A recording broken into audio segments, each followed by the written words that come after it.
یہ وہ سزا ہے جو مرد یا عورت کے زنا کرنے پر قرآن کریم نے مقرر فرمائی ہے اور جسے اصطلاح میں حد زنا کہا جاتا ہے۔ حضور نبی کریم صلی اللہ علیہ وسلم نے اپنے ارشادات اور اپنے عمل سے یہ وضاحت فرمائی ہے کہ اگر زنا کا ارتکاب کسی غیر شادی شدہ مرد یا عورت نے کیا ہو تب تو یہی سزا دی جائے گی، اور اگر اس جرم کا ارتکاب شادی شدہ مرد یا عورت نے کیا ہو تو اس کی سزا رجم یعنی سنگساری ہے۔ اس مسئلے کی مکمل تحقیق میری کتاب عدالتی فیصلے میں دیکھی جا سکتی ہے۔ یعنی جو شخص بدکاری کا عادی ہو اور اس پر نہ شرمندہ ہو نہ توبہ کرتا ہو، اس کا مزاج ایسی ہی عورت سے ملتا ہے جو بدکار ہو، اس لیے اول تو وہ بدکاری ہی کی کوشش میں رہتا ہے، اور اگر نکاح کرنا پڑ جائے تو وہ نکاح بھی ایسی ہی بدکار عورت سے کرنا چاہتا ہے، چاہے وہ مشرک ہی کیوں نہ ہو۔ اسی طرح جو عورت اس طرح کی عادی بدکار ہو، اس کا مزاج بھی بدکار مرد ہی سے ملتا ہے، اس لیے اس سے نکاح وہی کرتا ہے جو خود بدکاری کا عادی رہا ہو، اور اسے اس بات سے کوئی شرم محسوس نہ ہوتی ہو کہ اس کی بیوی بدکاری میں ملوث ہے، اور وہ خود بھی ایسے ہی مرد کو پسند کرتی ہے، چاہے وہ مشرک ہی کیوں نہ ہو۔ یعنی بدکار مرد یا عورت کو نکاح کے لیے پسند کرنا مسلمانوں کے لیے حرام ہے۔ انہیں چاہیے کہ وہ اپنے لیے شریک زندگی تلاش کرتے وقت اس کی نیکی اور پاک دامنی کا ضرور خیال رکھیں۔ یہ اور بات ہے کہ اگر کسی نے کسی بدکار مرد یا عورت سے نکاح کر لیا تو اس نکاح کو باطل نہیں کہا جائے گا، اور اس پر نکاح کے تمام احکام جاری ہوں گے، لیکن اس غلط انتخاب کا گناہ ضرور ہوگا۔ یہ بھی واضح رہے کہ یہ حکم ان عادی بدکاروں کا ہے جنہوں نے اپنے اس گناہ سے توبہ نہ کی ہو، لیکن اگر کسی نے توبہ کر لی تو پھر اس کے ساتھ نکاح کرنے میں کوئی حرج نہیں ہے۔ اس آیت کی تشریح اس کے علاوہ بھی دوسرے طریقوں سے کی گئی ہے، لیکن جو تشریح یہاں لکھی گئی ہے وہ آسان اور بے غبار ہے۔ حضرت حکیم الامت مولانا اشرف علی تھانوی نے بھی بیان القرآن میں اسی کو ترجیح دی ہے۔ جس طرح زنا ایک انتہائی گھناؤنا جرم ہے اور اس پر سزا بھی بڑی سخت رکھی گئی ہے، اسی طرح کسی بے گناہ پر زنا کی جھوٹی تہمت لگانے کو بھی نہایت سنگین جرم قرار دیا گیا ہے، اور اس کی سزا 80 کوڑے مقرر کی گئی ہے۔ اس کو اصطلاح میں حد قذف کہا جاتا ہے۔ یہ بھی جھوٹی تہمت کی سزا کا ایک حصہ ہے کہ ایسی تہمت لگانے والے کی گواہی کسی بھی مقدمے میں قبول نہیں کی جائے گی۔ توبہ سے جھوٹی تہمت کا گناہ تو معاف ہو جائے گا، لیکن جو سزائیں اوپر بیان کی گئی ہیں وہ پھر بھی دی جائیں گی۔ اگر کوئی شوہر اپنی بیوی پر زنا کی تہمت لگائے تو اوپر جو قاعدہ بیان کیا گیا ہے اس کی روح سے اگر وہ 4 گواہ نہ لا سکے تو اس پر بھی 80 کوڑوں کی سزا لاگو ہونی چاہیے تھی، لیکن میاں بیوی کے تعلقات کی خصوصی نوعیت کی وجہ سے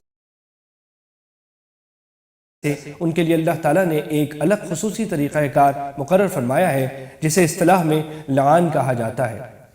یہ طریقہ کار ان آیات میں بیان ہوا ہے جس کا خلاصہ یہ ہے کہ شوہر اور بیوی دونوں کو قاضی ان الفاظ میں 5 قسمیں کھانے کو کہے گا جو ان آیتوں میں بیان کیے گئے ہیں، اور اس سے پہلے دونوں کو یہ ترغیب دے گا کہ آخرت کا عذاب دنیا کی سزا سے زیادہ سخت ہے، اس لیے جھوٹی قسم کھانے کے بجائے اصل حقیقت کا اعتراف کر لو۔ اگر بیوی قسم کھانے کے بجائے اپنے جرم کا اعتراف کر لے تو اس پر زنا کی حد جاری ہوگی، اور اگر شوہر قسم کھانے کے بجائے یہ اعتراف کر لے کہ اس نے جھوٹا الزام لگایا تھا تو اس پر وہ حد قذف جاری ہوگی جو آیت نمبر 4 میں بیان ہوئی ہے۔ اور اگر دونوں قسم کھا لیں تو کسی پر دنیا میں سزا جاری نہیں ہوگی، البتہ اس کے بعد قاضی دونوں کے درمیان نکاح فسخ کر دے گا، اور اگر کوئی بچہ پیدا ہوا اور شوہر اسے اپنا بچہ ماننے سے انکار کرے تو وہ صرف ماں کی طرف منسوب ہوگا۔ یعنی لعان کا جو طریقہ کار مقرر کیا گیا ہے وہ اللہ تعالیٰ کا خاص فضل ہے، ورنہ اگر میاں بیوی کے درمیان بھی وہی قاعدہ جاری ہوتا کہ اگر کوئی شوہر اپنی بیوی کو بدکاری میں مبتلا دیکھے تو اس وقت تک زبان نہ کھولے جب تک 4 گواہ میسر نہ ہو، ورنہ خود اس کو 80 کوڑے لگائے جائیں گے تو سخت دشواری کا سامنا ہوتا۔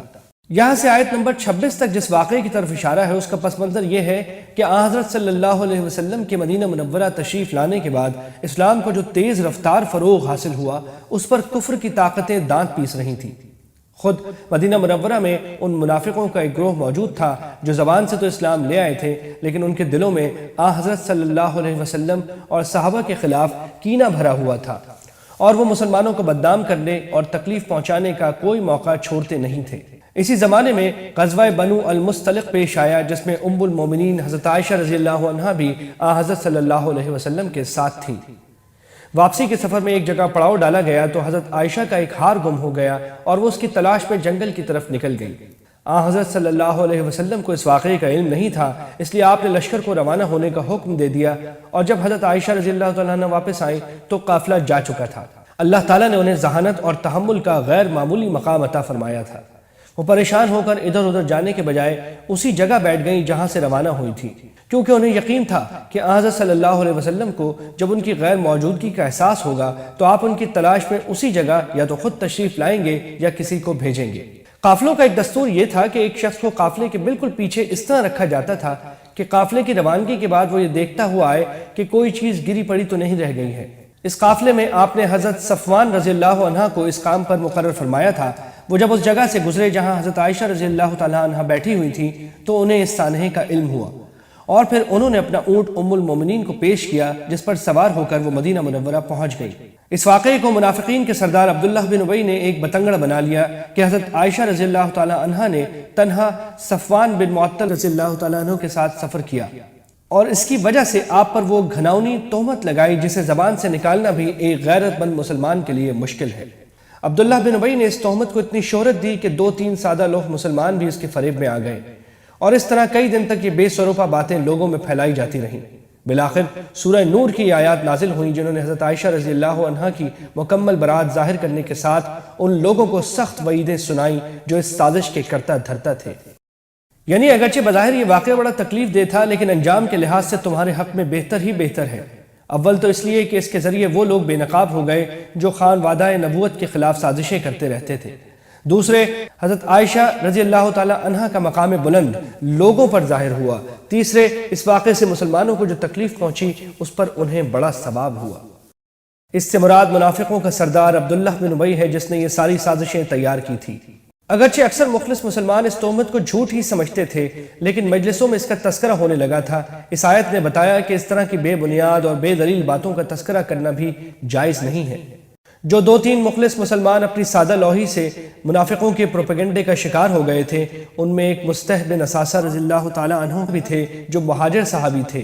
اور حضرت صدیق اکبر رضی اللہ تعالی عنہ کے رشتہ دار بھی تھے۔ حضرت صدیق اکبر ان کی مالی مدد فرمایا کرتے تھے۔ جب ان کو پتہ چلا کہ مصطح بن اساسہ رضی اللہ تعالی عنہ نے بھی حضرت عائشہ کے خلاف ایسی باتیں کی ہیں تو انہوں نے قسم کھا لی کہ میں آئندہ ان کی مالی مدد نہیں کروں گا۔ حضرت مصطح سے غلطی ضرور ہو گئی تھی، لیکن پھر انہوں نے سچے دل سے توبہ بھی کر لی تھی، اس لیے اللہ تعالیٰ نے اس آیت میں متنبہ فرمایا کہ ان کی مالی مدد نہ کرنے کی قسم کھانا ٹھیک نہیں ہے۔ جب انہوں نے توبہ کر لی ہے تو ان کو معاف کر دینا چاہیے۔ چنانچہ حضرت صدیق اکبر رضی اللہ تعالی عنہ نے اس آیت کے نزول کے بعد ان کی مالی امداد دوبارہ جاری کر دی، اپنی قسم کا کفارہ ادا کیا اور فرمایا کہ آئندہ کبھی اس امداد کو بند نہیں کروں گا۔ اشارہ فرما دیا گیا کہ اس کائنات میں نبی کریم صلی اللہ علیہ وسلم سے زیادہ پاک باز شخصیت کا تصور بھی نہیں کیا جا سکتا۔ چنانچہ اس اصول کے تحت یہ ممکن ہی نہیں تھا کہ اللہ تعالیٰ آپ کی زوجیت میں کسی ایسی خاتون کو لائے جو معاذ اللہ پاک باز نہ ہو۔ کوئی شخص اسی بات پر غور کر لیتا تو اس پر اس تہمت کی حقیقت واضح ہو جاتی۔ یہاں سے معاشرے میں بے حیائی پھیلنے کے بنیادی اسباب پر پہرا بٹھانے کے لیے کچھ احکام دیے جا رہے ہیں۔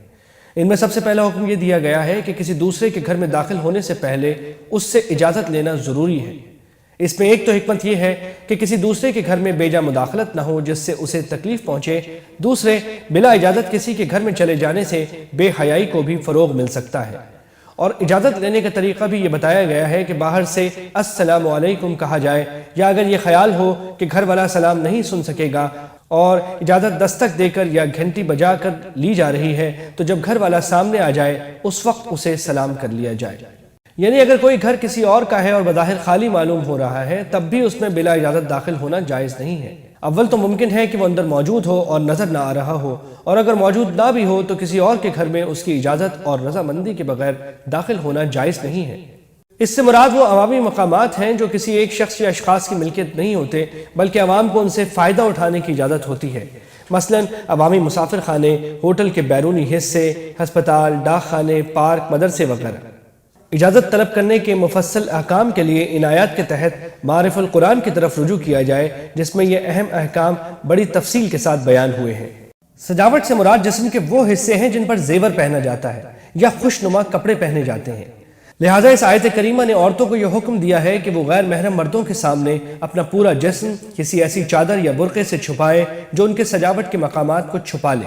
البتہ ان مقامات میں سے کوئی حصہ کام کاج کے دوران بے اختیار کھل جائے یا کسی ضرورت کی وجہ سے کھولنا پڑے تو اسے یہ کہہ کر مستثنیٰ کر دیا گیا ہے کہ سوائے اس کے جو خود ہی ظاہر ہو جائے۔ تفسیر ابن جریر کے مطابق حضرت عبداللہ بن مسعود رضی اللہ عنہ نے اس کی تفسیر میں فرمایا کہ اس سے مراد وہ چادر ہے جو عورت نے اوڑھی ہوئی ہو کہ اس کو چھپانا ممکن نہیں ہے، اور حضرت عبداللہ بن عباس رضی اللہ عنہما نے اس کی تفسیر میں فرمایا کہ ضرورت کے وقت عورت کو اگر اپنا چہرہ اور ہتھیلیوں تک ہاتھ کھولنے پڑے تو اس آیت نے اس کی بھی اجازت دی ہے، لیکن چونکہ چہرہ ہی عورت کے حسن کا اصل مرکز ہوتا ہے، اس لیے عام حالات میں اس کو بھی چھپانے کا حکم ہے، جیسے کہ سورہ احزاب میں بیان فرمایا گیا ہے۔ البتہ صرف ضرورت کے مواقع پر اسے کھولنے کی اجازت ہے، اور اس حالت میں بھی مردوں کو یہ حکم ہے کہ وہ اپنی نگاہیں نیچی رکھیں، جیسا کہ پچھلی آیت میں گزرا۔ یہاں سے ان افراد کی فہرست دی جا رہی ہے جن سے عورتوں کو پردہ کرنے کی ضرورت نہیں ہے۔ بعض مفسرین نے فرمایا ہے کہ اس سے مراد مسلمان عورتیں ہیں، لہذا غیر مسلم عورتوں سے بھی پردہ ضروری ہے، لیکن چونکہ متعدد احادیث سے ثابت ہے کہ غیر مسلم عورتیں ازواج مطہرات کے پاس جایا کرتی تھیں، اس لیے امام رازی اور علامہ آلوسی نے اس بات کو ترجیح دی ہے کہ اپنی عورتوں سے مراد اپنے میل جول کی عورتیں ہیں، چاہے مسلمان ہوں یا کافر، ان سے پردہ واجب نہیں ہے۔ اس سے مراد باندیاں ہیں، چاہے مسلمان ہوں یا غیر مسلم، اور بعض فقہا نے اپنے غلاموں کو بھی اس میں شامل قرار دیا ہے، یعنی ان سے پردہ نہیں ہے۔ قرآن کریم میں اصل لفظ تابعین استعمال ہوا ہے، اس کے معنی ایسے لوگ ہیں جو کسی دوسرے کے تابع ہوں۔ اکثر مفسرین نے اس کا مطلب یہ بتایا ہے کہ اس زمانے میں کچھ بے عقل قسم کے لوگ ایسے ہوتے تھے جو کسی گھر والے کے اس لیے پیچھے لگ جاتے تھے کہ وہ انہیں کھانا کھلا دے، یا کسی مہمان کے طفیلی بن کر کسی کے گھر میں چلے جاتے تھے، اور کھانے کے سوا انہیں کسی سے سروکار نہیں ہوتا تھا، اور نہ ان میں کوئی جنسی خواہش ہوتی تھی۔ البتہ امام شعبی نے فرمایا ہے کہ اس سے مراد وہ نوکر چاکر ہیں جو اتنے بوڑھے ہو چکے ہوں کہ ان کے دل میں عورتوں کی طرف کوئی میلان باقی نہ رہا ہو، یعنی وہ نابالغ بچے جن کو ابھی مرد و عورت کے جنسی تعلقات کا کچھ پتہ ہی نہ ہو۔ یعنی اگر پاؤں میں پازیب پہنی ہوئی ہے تو اس طرح نہ چلیں کہ پازیب کی آواز سنائی دے، یا زیوروں کے ایک دوسرے سے ٹکرا کر بجنے کی آواز غیر محرم مرد سنے۔ اس صورت میں جہاں بے حیائی اور بدکاری کو روکنے کے لیے مختلف احکام دیے گئے ہیں، وہاں انسان کی فطرت میں جو جنسی خواہش موجود ہے اس کو حلال طریقے سے پورا کرنے کی ترغیب بھی دی گئی ہے۔ چنانچہ اس آیت میں تلقین کی گئی ہے کہ جو بالغ مرد و عورت نکاح کے قابل ہوں، تمام متعلقین کو یہ کوشش کرنی چاہیے کہ ان کا نکاح ہو جائے، اور یہ اندیشہ نہ کرنا چاہیے کہ اگرچہ اس وقت تو وسعت موجود ہے، لیکن نکاح کے نتیجے میں بیوی بچوں کا خرچ زیادہ ہونے کی وجہ سے کہیں مفلسی نہ ہو جائے، بلکہ جب اس وقت نکاح کی وسعت موجود ہے تو اللہ تعالیٰ کے بھروسے پر نکاح کر لینا چاہیے۔ پاک دامنی کی نیت سے نکاح کیا جائے گا تو اللہ تعالیٰ آئندہ اخراجات کا بھی مناسب انتظام فرما دے گا۔ البتہ اگلی آیت میں ان لوگوں کا ذکر ہے جن کے پاس اس وقت بھی نکاح کی وسعت نہیں ہے، ان کو یہ تاکید کی گئی ہے کہ جب تک اللہ تعالیٰ اپنے فضل سے ان میں وسعت پیدا کرے اس وقت تک وہ پاک دامنی کے ساتھ رہیں۔ جب غلاموں اور باندیوں کا رواج تھا اس وقت وہ اپنے آقاؤں سے معاملہ کر لیتے تھے کہ وہ ایک طے شدہ رقم کما کر اپنے آقاؤں کو دیں گے، جس کے بعد وہ آزاد ہو جائیں گے۔ یہ معاملہ مکاتبت کہلاتا ہے۔ اس آیت نے آقاؤں کو یہ ترغیب دی ہے کہ جب ان کے غلام یا باندیاں ان سے یہ معاملہ کرنا چاہیں تو انہیں قبول کر لینا چاہیے، اور دوسرے مسلمانوں کو یہ ترغیب دی ہے کہ وہ ایسے غلاموں اور باندیوں کی مالی مدد کریں تاکہ وہ آزادی حاصل کر سکیں۔ جاہلیت میں بھی یہ رواج تھا کہ لوگ اپنی کنیزوں سے عصمت فروشی کراتے اور اس طرح ان کو بدکاری پر مجبور کر کے پیسہ کماتے تھے۔ اس آیت نے اس گھناؤنی رسم کو شدید گناہ قرار دے کر اسے ختم کیا۔ یعنی جس کنیز کو اس کی مرضی کے خلاف بدکاری پر مجبور کیا گیا، اس کو مجبور ہونے کی وجہ سے کوئی گناہ نہیں ہوگا، بشرط یہ کہ اس نے بدکاری سے بچنے کی ہر ممکن کوشش کی ہو۔ نیز اسے بدکاری کی شرعی سزا بھی نہیں دی جائے گی، البتہ بدکاری کی سزا اس کو ملے گی جس نے اس سے بدکاری کی۔ نیز اس آقا کو بھی تعزیری سزا ہوگی جس نے اسے عصمت فروشی پر مجبور کیا۔ اس جملے سادہ مطلب یہ ہے کہ آسمان اور زمین کی تمام مخلوقات کو ہدایت کا نور پہنچانے والا صرف اللہ تعالیٰ ہے۔ البتہ امام غزالی نے اس آیت کی تشریح میں ایک مستقل مقالہ لکھا ہے جس میں اس فقرے کا مطلب بڑے لطیف فلسفیانہ انداز میں سمجھایا ہے۔ ان کی یہ پوری بحث امام رازی نے بھی اپنی تفسیر میں اس آیت کے تحت نقل فرمائی ہے، جو اہل علم کے لیے قابل دید ہے۔ امام رازی فرماتے ہیں کہ اگرچہ سورج کی روشنی ایک چراغ کی روشنی سے کہیں زیادہ ہوتی ہے، لیکن یہاں اللہ تعالیٰ کے نور ہدایت کی مثال سورج کے بجائے چراغ سے اس لیے دی گئی ہے کہ یہاں مقصود اس ہدایت کی مثال دینا ہے جو گمراہی کے اندھیروں کے عین درمیان راستہ دکھائے، اور چراغ ہمیشہ اندھیروں کے بیچ روشنی پیدا کرتا ہے۔ اس کے برعکس سورج کی موجودگی میں کوئی اندھیرا باقی نہیں رہتا، اس لیے اندھیرے سے اس کا تقابل ساتھ ساتھ ظاہر نہیں ہوتا۔ یعنی سورج چاہے مشرق میں ہو یا مغرب میں، اس کی دھوپ اس درخت کو ہر حال میں پہنچتی ہو۔ ایسے درخت کا پھل اچھی طرح پکتا ہے اور اس کا تیل بھی زیادہ شفاف ہوتا ہے۔ پکے ہوئے زیتون کا تیل اگر خالص ہو تو خود اس میں اتنی چمک ہوتی ہے کہ وہ دور سے روشن معلوم ہوتا ہے۔ پچھلی آیت میں یہ بیان تھا کہ اللہ تعالیٰ جس کو چاہتا ہے نور ہدایت تک پہنچا دیتا ہے۔ اب ان لوگوں کی خصوصیات بیان فرمائی جا رہی ہیں جنہیں اللہ تعالیٰ نے نور ہدایت تک پہنچایا ہے۔ چنانچہ اس آیت میں فرمایا گیا ہے کہ یہ لوگ مسجدوں اور عبادت گاہوں میں اللہ تعالیٰ کی تسبیح کرتے ہیں۔ یہ مسجدیں اور عبادت گاہیں ایسے گھر ہیں جن کے بارے میں اللہ تعالیٰ کا حکم یہ ہے کہ ان کو بلند مرتبہ دے کر ان کی تعظیم کی جائے۔ پھر یہ بیان فرمایا گیا ہے کہ ان عبادت گاہوں میں عبادت کرنے والے دنیا کو بالکل چھوڑ کر نہیں بیٹھتے، بلکہ اللہ تعالیٰ کے حکم کے مطابق معاشی کاروبار میں حصہ لے کر تجارت اور خرید و فروخت بھی کرتے ہیں۔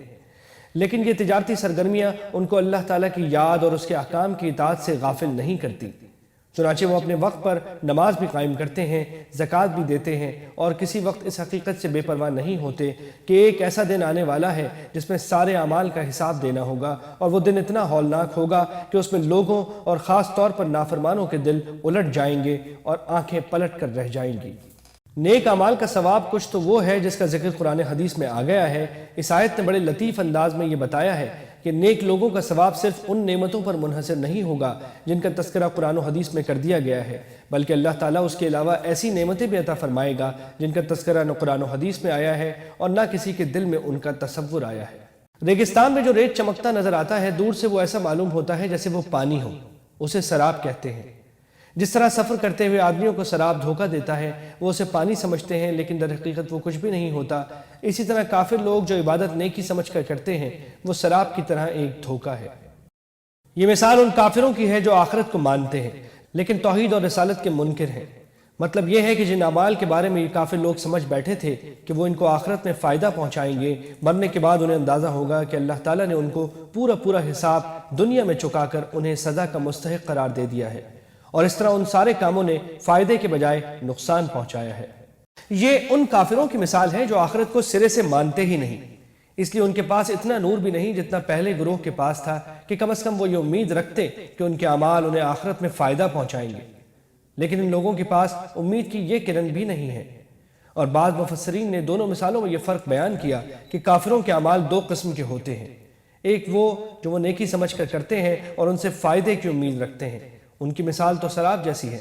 اور ایک وہ اعمال ہے جو وہ نیکی سمجھ کر نہیں کرتے، ان کی مثال ان اندھیروں کی ہے جن میں روشنی کی کوئی کرن نہیں ہوتی۔ پھر سمندر کی تہہ کا اندھیرا ان کے کافرانہ عقائد کی مثال ہے، اور ایک موج کا اندھیرا ان کے برے اعمال کی مثال ہے، اور دوسری موج کا اندھیرا ان کی ہٹ دھرمی کی مثال ہے۔ اس طرح ان میں اوپر تلے بہت سے اندھیرے جمع ہو گئے ہیں۔ ایسے سخت اندھیرے میں جس طرح انسان کو اپنا ہاتھ بھی نظر نہیں آتا، اسی طرح کفر اور فسق کے اندھیروں میں ان لوگوں کو اپنی حقیقت خود بھی سمجھ میں نہیں آتی۔ سورہ بنی اسرائیل میں اللہ تعالیٰ نے فرمایا ہے کہ کائنات کی ہر چیز اللہ تعالیٰ کی تسبیح کرتی ہے، لیکن تم ان کی تسبیح کو سمجھتے نہیں ہو۔ یہاں اللہ تعالیٰ نے یہ اشارہ فرما دیا ہے کہ ہر چیز کی تسبیح کرنے کا طریقہ مختلف ہے، اور کائنات کی تمام چیزیں اپنے اپنے مخصوص انداز میں اللہ تعالیٰ کی تسبیح کر رہی ہیں۔ جیسا کہ سورہ بنی اسرائیل کے حاشیے میں عرض کیا گیا، قرآن کریم کی متعدد آیتوں سے یہ بات معلوم ہوتی ہے کہ جن چیزوں کو ہم دنیا میں بے حس سمجھتے ہیں ان سب میں کچھ نہ کچھ حس موجود ہے، اور یہ بات اب رفتہ رفتہ موجودہ سائنس بھی تسلیم کر رہی ہے۔